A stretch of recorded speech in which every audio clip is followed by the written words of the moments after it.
यह धारणा है कि हमको अगर विकसित भारत बनाना है तो सभी राज्यों का और सभी क्षेत्र में समान रूप से विकास हो, और जब तक सभी राज्य विकसित नहीं होंगे, हर क्षेत्र विकसित नहीं होगा, तब तक हम विकसित भारत की कल्पना नहीं कर सकते। और इसी उद्देश्य को ध्यान में रख के आदरणीय प्रधानमंत्री नरेंद्र मोदी जी इस योजना को मत्स्य पालन के क्षेत्र में जो उन्होंने प्रधानमंत्री मत्स्य संपदा योजना प्रारंभ किया, उसने पूरे देश में मछली के उत्पादन में एक क्रांति लाने का काम किया। लेकिन दुख की बात यह है कि पश्चिम बंगाल की सरकार ने इसमें कोई सहयोग नहीं किया। अध्यक्ष महोदय, मुझे आपको बताना है कि 2 वर्षों तक 2020-21 और 2021-22 इन 2 वर्षों में राज्य सरकार ने प्रधानमंत्री मत्स्य संपदा योजना को स्वीकार नहीं किया। 22-23 से उन्होंने स्वीकार किया।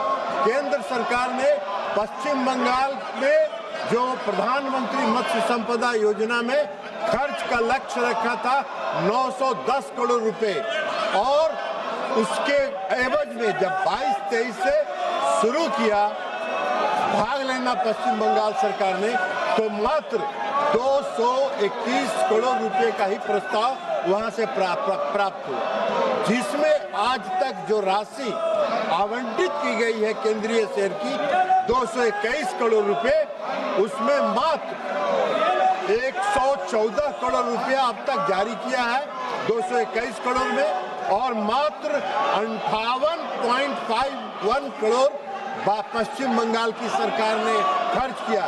22-23 से आज तक जो पश्चिम बंगाल की सरकार का खर्च का जो रेशियो है वो मात्र 51%। अब अगर राज्य सरकार सहयोग नहीं करेगी तो फिर केंद्र सरकार कहीं पर नहीं है। मैंने स्वयं पश्चिम बंगाल में जाके इसकी समीक्षा किया 2 अगस्त को इसी वर्ष, और बहुत ही कनीय रैंक के अधिकारी आए जिनको कुछ पता नहीं था।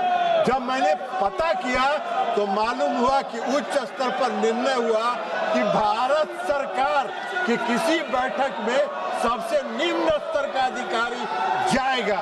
यह है राज्य सरकार का सोच। तो इस देश को विकसित करने का प्रधानमंत्री मोदी जी का जो लक्ष्य है, उसमें राज्य सरकार जहां सहयोग नहीं कर रही है वहां कठिनाई हो रही है। हमारी जो योजना है वो हम राज्य सरकार के माध्यम से खर्च करते हैं, सीधे तौर पर सहयोग समिति को हम नहीं देते हैं। उनके लिए FIDF है, फिशरी इंफ्रास्ट्रक्चर डेवलपमेंट फंड है, वो उसका उपयोग करके आगे बढ़ते हैं। माननीय सदस्यगण, मैं पुनः आपसे आग्रह कर रहा हूं, प्रश्नकाल महत्वपूर्ण है, आप सदन में भागीदारी निभाएं। माननीय सदस्यगण, मैं जिस तरीके का आचरण आपका देख रहा हूं संसद के अंदर, और कई माननीय सदस्य संसद के बाहर जिस भाषा का प्रयोग संसद के लिए कर रहे हैं, वह न संसद के लिए हित के लिए न देश के हित लिए है। अगर उनके राजनीतिक दलों की यही परंपरा है तो देश देख रहा है संसद के अंदर विरोध, असहमति लोकतंत्र में होती है, लेकिन मर्यादा बनाएं, शालीनता बनाएं, और हमारे प्रयास से संसद की मर्यादा, गरिमा ऊंची हो।